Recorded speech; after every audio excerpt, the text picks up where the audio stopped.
Ini tadi ada yang ngechat juga sih Bu Woro minta recordingnya nanti gitu. Ya Oh, ini oke. mungkin karena masih pagi ya. Oke Bu Woro bisa lanjut. Ya. Ini Mbak Mega ada chat update data analis, data scientist sudah overload. Karena startup sudah mulai ambruk, betul. Startup mulai ambruk. Tapi suplemen powernya terus bertambah. Terakhir kemarin ada yang buka lowongan LinkedIn, data analis 1 jam yang apply 100 lebih. Ini ya, supply demand-nya gap-nya tinggi sekali ya untuk data analis dan data scientist. Ya, karena data analis dan data scientist ini awareness-nya masih di startup company, perusahaan-perusahaan yang sudah terbangun korporasi apa namanya, yang sudah terbentuk secara korporasi struktural tuh tidak tidak paham dengan fungsi data analis itu apa. Nah, ini ini tugasnya kita tuh sebenarnya memberikan satu awareness kepada perusahaan-perusahaan yang sekarang ini sudah established bahwa kamu tuh perlu loh data analis gitu. Ini pentingnya kita menjadi marketing akan satu produk tuh itu. Kita tahu, terus kemudian ini bisa diimplementasikan kemana, dan perusahaan ini bisa hemat berapa, itu paling menyenangkan kalau perusahaan tuh tahu. Dengan kamu pakai data analis tuh kamu menghemat berapa. Dengan kamu pakai data analis dan data scientist ini, maka kamu tidak butuh lagi fungsi-fungsi tertentu sehingga kamu bisa lay off orang-orangnya, bisa digantikan dengan project kami saja, Pak. Gitu. Misalnya begitu. Nah, itu cara jualannya biasanya gitu. Bapak nggak perlu hire orang data analis, Pak, gitu. Tapi Bapak nanti akan bisa berikan reporting yang memang bisa menerjemahkan kondisi di perusahaan ini sudah sejauh mana. Karena data analis ini kan bisa tahu berarti market dia tuh sekarang sedang sedang hype atau sedang di anu ya, sedang dalam tanda kutip eh, warna merah gitu, sehingga kamu harus expand bisnis yang lain nih gitu, karena di luaran ini sudah tidak menguntungkan bagi perusahaan misalnya gitu. Seperti itu. Nah, ini yang kita bisa jual ke mereka bahwa Bapak nggak perlu hire orang orang BPJS-nya Bapak juga nggak perlu bayarin karena konsultan itu tidak perlu dibayar BPJS. Biasanya saya memberikan satu awareness kepada owner begitu. Jadi hematnya sekian loh Pak daripada kamu hire orang gitu. Itu bisa kita lakukan ke beberapa perusahaan dengan memberikan pendekatan-pendekatan supaya mereka paham dengan knowledge-nya. Apa sih fungsi data analis? Output-nya apa? Data analis kepada perusahaan. Gitu. Oke.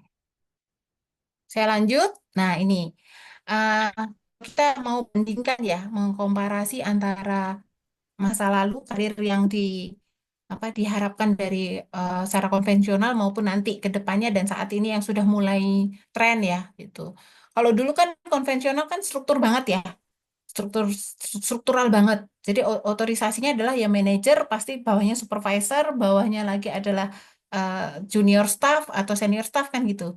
Atau manajer, asmen, kemudian supervisor atau kalau supervisor ada foreman misalnya di kalangan manufacturing itu kan biasanya sebutannya foreman. Kalau sekarang sudah nggak harus struktural begitu. Salah satu contohnya adalah kalau teman-teman tahu platform musik apa? Spotify, pernah dengar? Cukup familiar Spotify. Ya Nah, Spotify itu. bocorannya nih, bocorannya ya saya belum tahu persisnya ya, tapi bocorannya mereka Spotify ini pakai strukturnya itu pakai sistem apa namanya? Nggak pakai struktural begitu. Jadi dia pakai namanya saya agak lupa.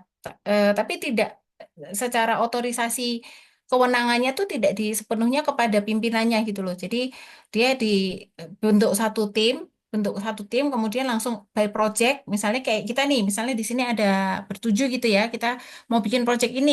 Kali ini project yang kita mau ambil misalnya terkait dengan market research, karena yang punya kapabilitas dan pengetahuan adalah Mbak Mega, maka Mbak Mega yang akan saya plot menjadi leadnya, lead projectnya. Tapi nanti kali lain, misalnya Chief ID ini punya project ke pemerintahan mau bikin apa?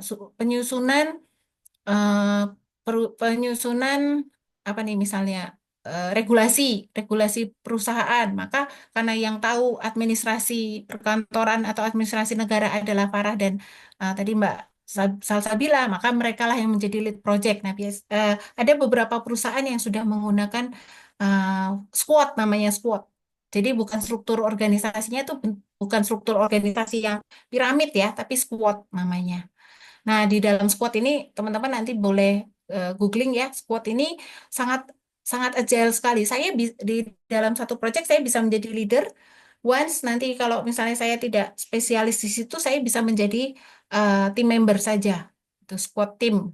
Tapi ada yang menjadi squad leadernya gitu. Jadi sangat agile sekali. Dan mereka pakainya OKR, bukan KPI. Tuh, nanti bisa belajar ya, OKR itu apa, KPI apa, nanti bisa next sesi karena tidak ada keterkaitannya dengan topik ini. Jadi kalau OKR tuh lebih penilaiannya tuh dalam jangka pendek sudah ketahuan. Orang ini produktif nggak, achieve nggak dengan targetnya. Kalau KPI kan semesteran, tahunan, Key Performance Indicator yang biasanya untuk mengukur performa individu bahwa dia itu apa produktif atau tidak itu pakai KPI. Biasanya korporasi pakai KPI. Biasanya kan di semesteran akan ketahuan dia nilainya A, maka nanti di akhir tahun akan nilainya A juga, maka dia akan dapat bonus. Misalnya di korporasi menentukan bonusnya 3 kali dari gaji, misalnya begitu. Nah itu butuhnya KPI di situ, Key Performance Indicator. Jadi indikator yang mengidentifikasi bahwa fungsi-fungsi dia sudah berhasil dijalankan. Itu biasanya KPI. Tapi kalau yang model squad ini, strukturalnya adalah squad, biasanya pakai OKR. KR itu apa nanti boleh di searching ya teman-teman ya. Nah, ini saya kasih tahu nih yang terakhir saya dapatkan juga insight dari Ernst Young ya. Itu dia penyedia jasa profesional global kayak asuransi, pajak dan konsultan. Ini jenjang karirnya tuh seperti ini. Jenjang karirnya tuh biasanya mulai dari internship dulu. Biasanya rata-rata sekarang internship kenapa? Di Indonesia juga rata-rata pakai internship dulu. Kenapa? Ada yang tahu nggak?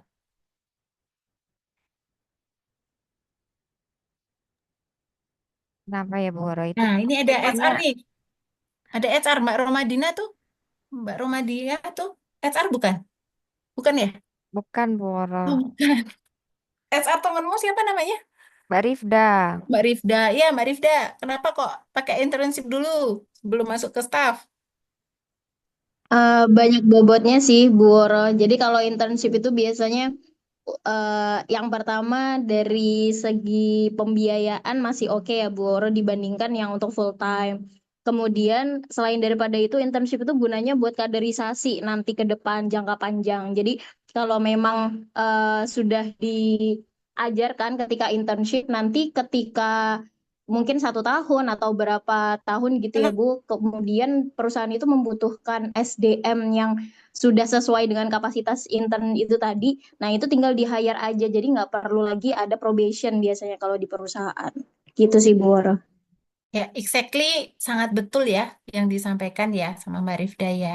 Jadi sebenarnya kebenturan terutama di mekanisme antara pendidikan kita dengan dunia kerja di kita itu perusahaan dituntut hanya boleh melihat eh, orang tuh perform atau tidak hanya dikasih waktu 3 bulan saja dengan melihat kalau mekanismenya PKWTT ya, perjanjian kerja waktu tidak tertentu dan menjadi permanen, itu hanya dikasih waktu 3 bulan saja untuk mengamati seseorang ini fit atau tidak. Fit dengan pekerjaannya ya, karena ada dua ya, fit dengan pekerjaannya atau environmentnya. Itu hanya dikasih waktu 3 bulan. Padahal, as naturally, orang itu dalam 90 hari baru bisa beradaptasi secara non-skillnya.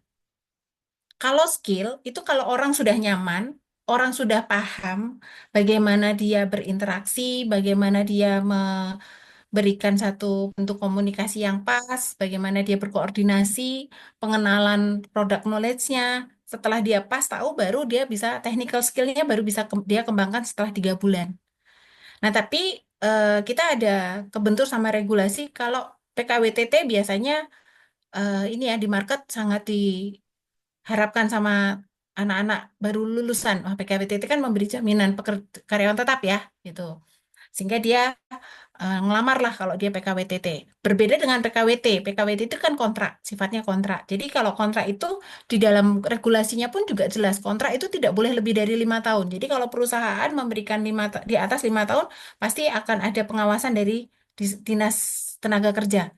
Berarti pekerjaanmu ini dibutuhkan kalau lebih dari 5 tahun berarti harusnya ini adalah pekerjaan yang tetap, bukan pekerjaan yang temporary, kan gitu ya. Maka karena ada regulasi yang kurang kurang match lah dengan sistem pendidikan kita, maka lahirlah internship atau pemagangan biasanya kita sebutnya begitu.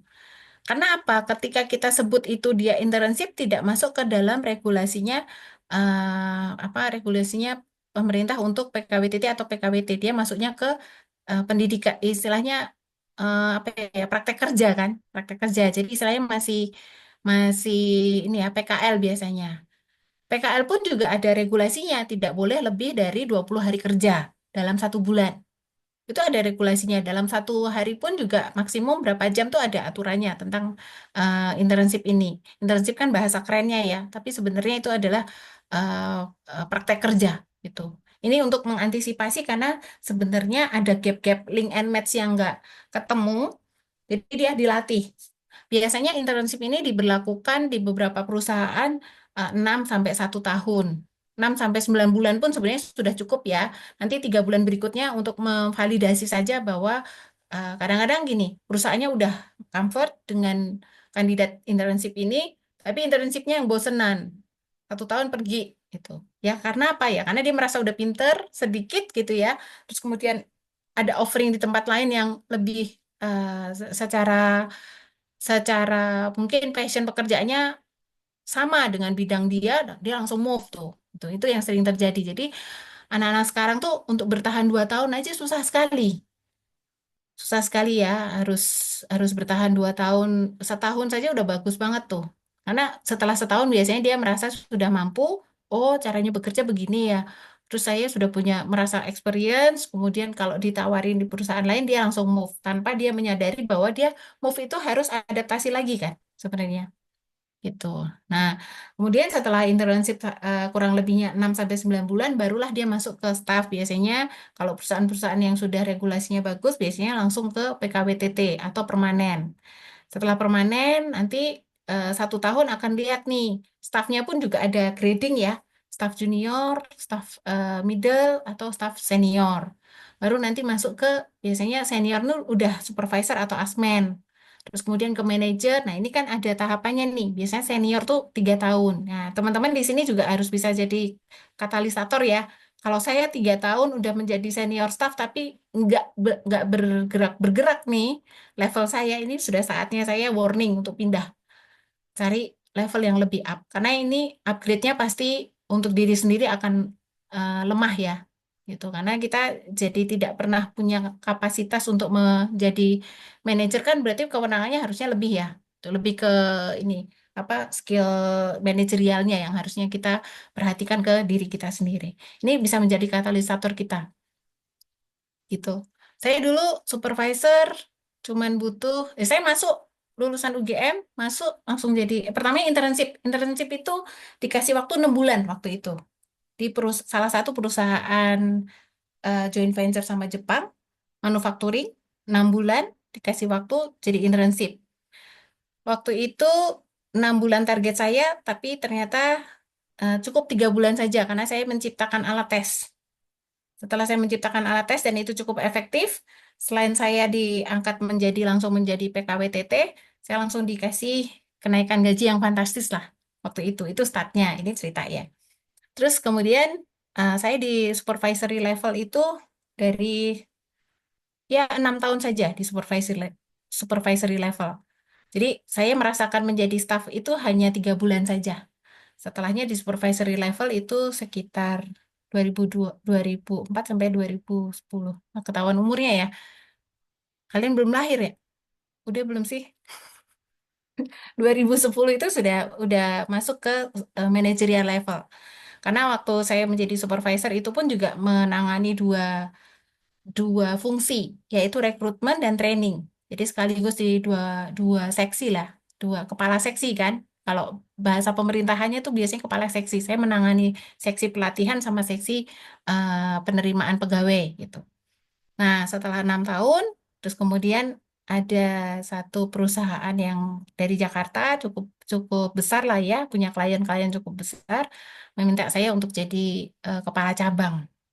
Saya nggak pikir panjang, saya nggak ragu, saya main PD, saya iakan, saya tinggalin tuh perusahaan yang sudah 4 tahun itu ya. Terakhir tuh 4 tahun di supervisory level. Karena sebelumnya kan perusahaan Jepang 2 tahun. Udah TBK perusahaannya saya tinggal, kemudian saya mengiyakan yang managerial level. Saya cuma berpikir kapan lagi saya bisa akselerasi sejumping ini gitu.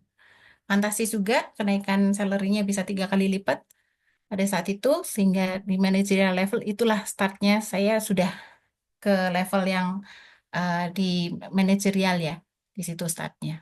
Terus berkembang-berkembang, terus kemudian di hire di konsultan, dan sekarang saya menjadi banyak di area konsultasi, jadi spesialis, lebih ke spesialis, tidak struktural untuk apakah saya levelnya manajerial apa-apa, saya nggak penting levelnya, yang penting kliennya banyak, ya nggak?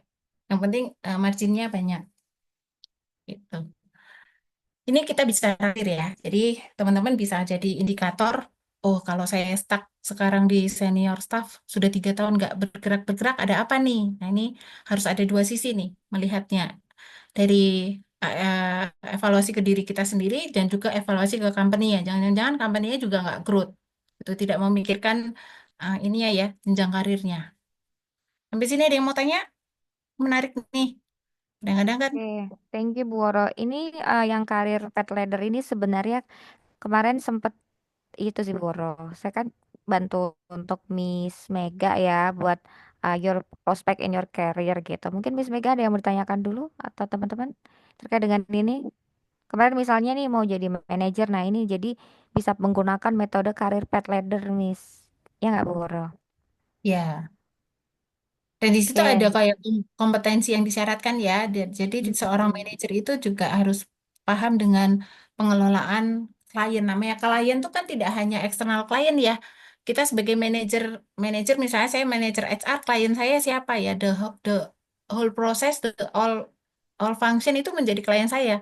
Manajer produksi itu ya klien saya, manajer bus dev juga klien saya, manajer marketing, manajer sales, manajer apa namanya manajer legal itu juga klien saya kan gitu. Kalau saya HR tuh semua manajer tuh pasti menjadi klien ya karena dia HR ya.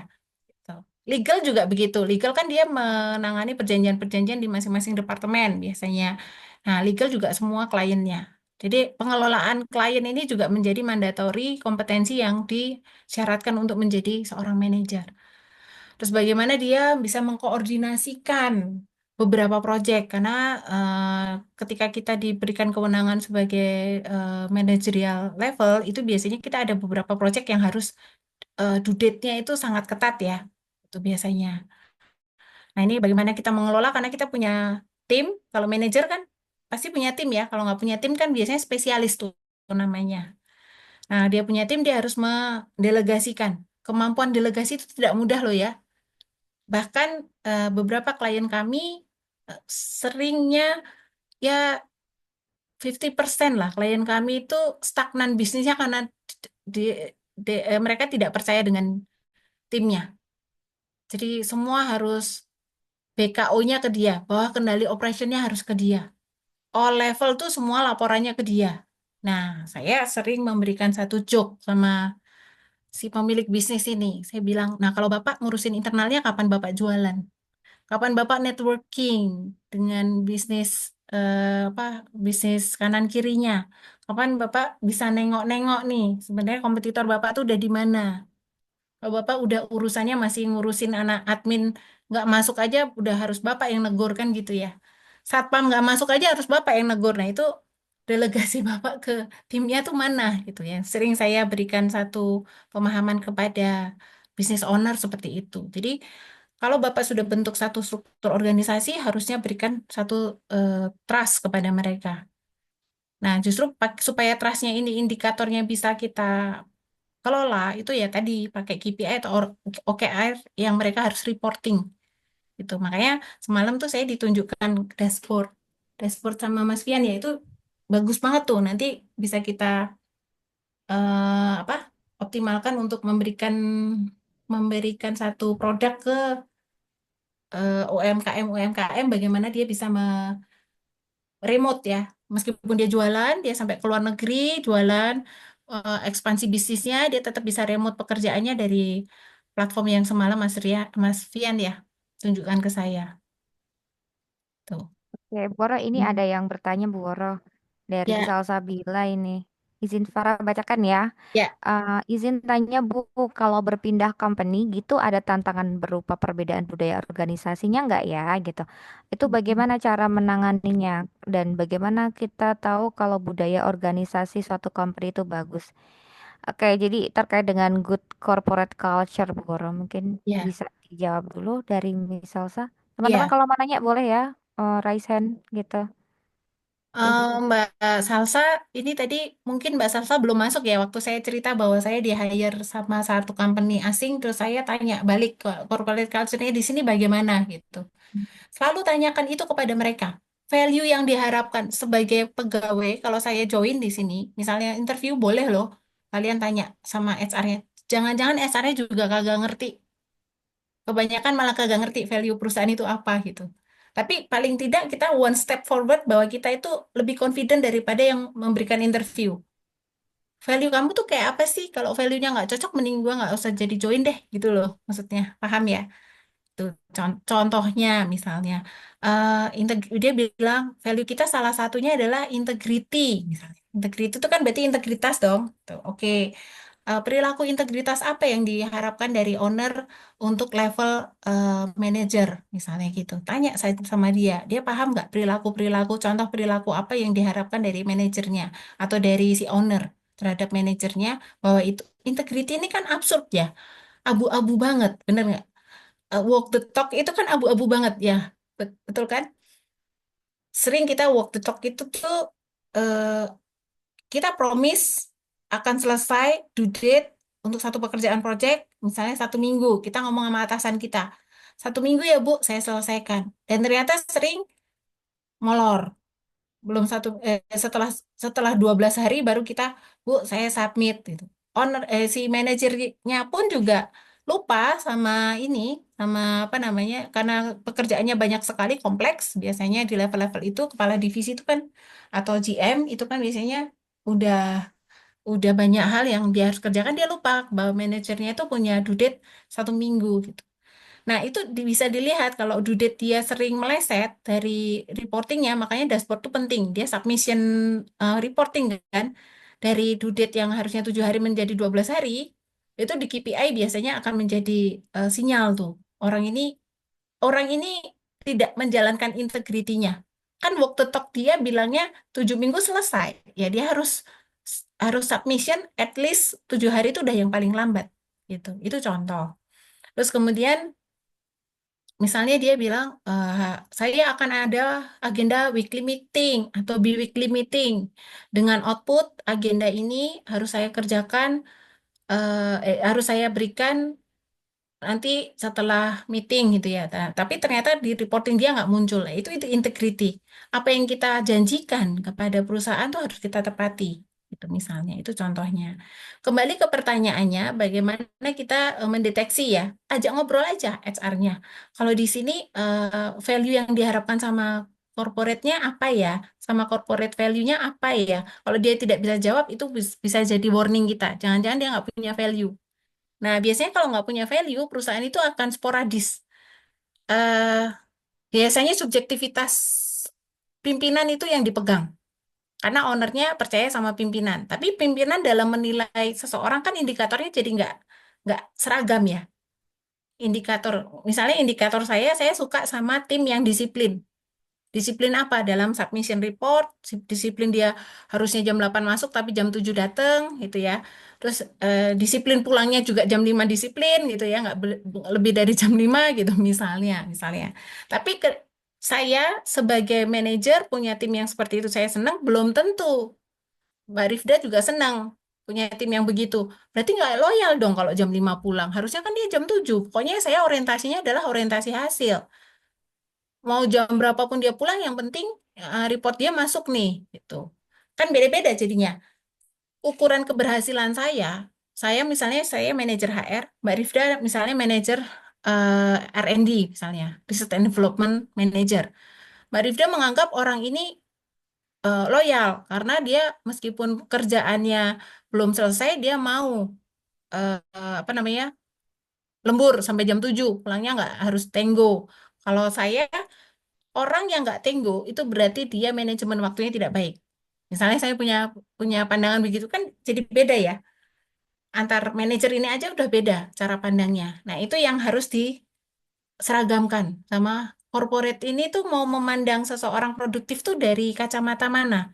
Yang mendingan, yang penting hari itu time managementnya bisa dia ketatkan dan hari itu reportingnya submission sesuai dengan due date, atau yang orientasinya adalah orientasi proses. Nah, kalau misalnya memang secara proses belum selesai karena ada banyak kendala dan itu memang secara apa eh, laporannya harus berkoordinasi dengan pihak lain itu juga harus dimatangkan terlebih dahulu, gitu ya kan ada yang begitu ya.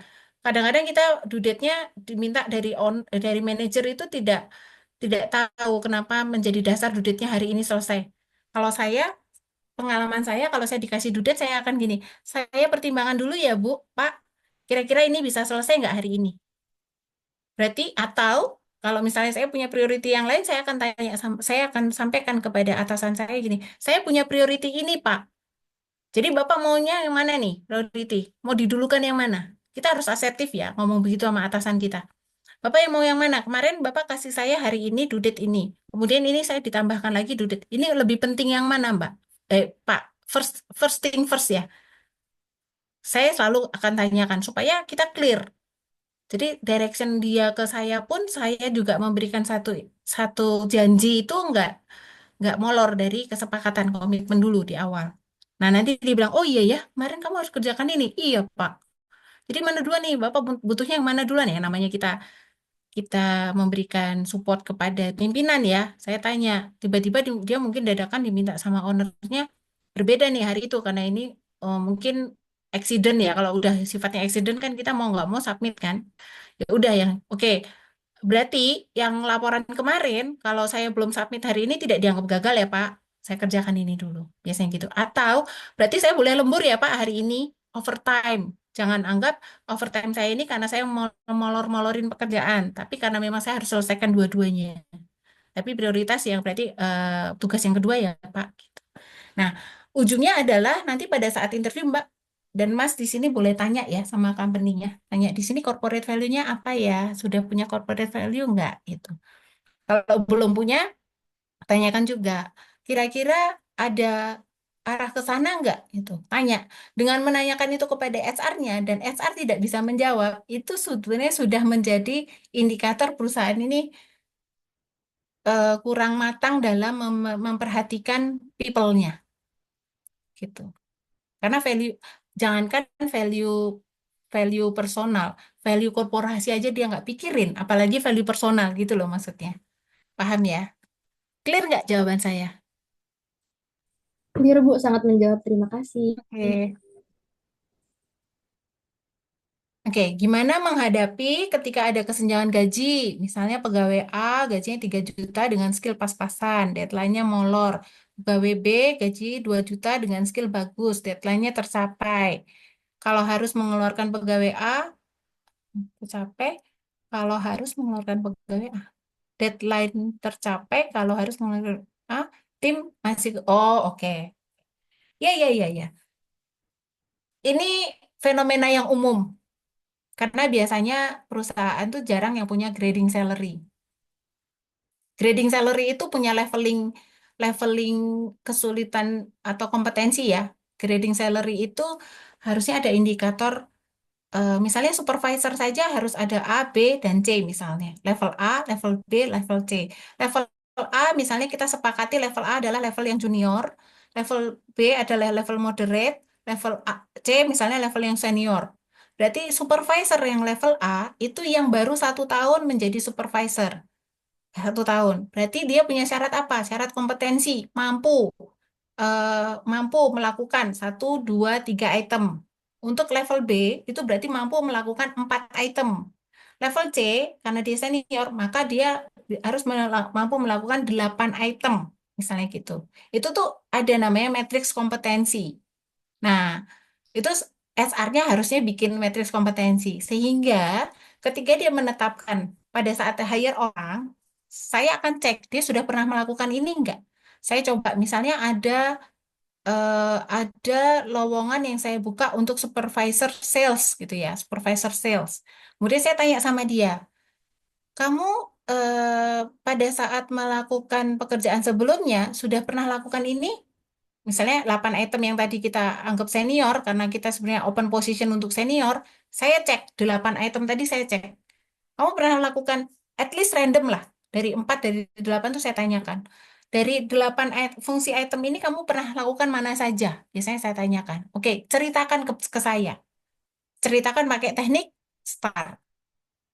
Mbak Farah tahu tuh teknik STAR itu gimana? Ya, apa Mbak? Iya, STAR itu Boro, star. Ya, itu situation tak. situasinya bagaimana? Iya, Terus kemudian tugas dia apa tugasnya. pada saat melakukan itu, action atas tugas itu yang dia kerjakan itu apa, resultnya apa. Nah, pakai teknik STAR. Ketika pakai teknik STAR, karena kita biasa menginterview orang, itu kita tahu konsistensi dalam menjawab. Selain Terus mimik sebenarnya muka, questionnya nanti gestur. ya, Boro. Itu Heeh, kalau star itu biasa questionnya itu sebenarnya itu sama, tapi dibuat panjang aja gitu. Tapi iya. intinya cuma starnya itu.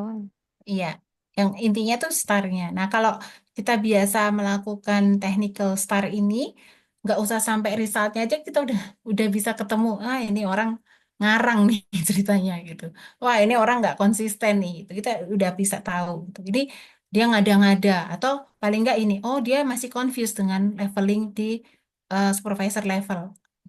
Senior level. Biasanya saya downgrade tuh kalau udah begitu. Tapi kadang-kadang dia bisa cerita ternyata dia kapabilitasnya nggak 8 item, 16 item. Berarti sebenarnya dia udah bisa menjadi junior level gitu, junior manager gitu. Junior manager berarti di manajer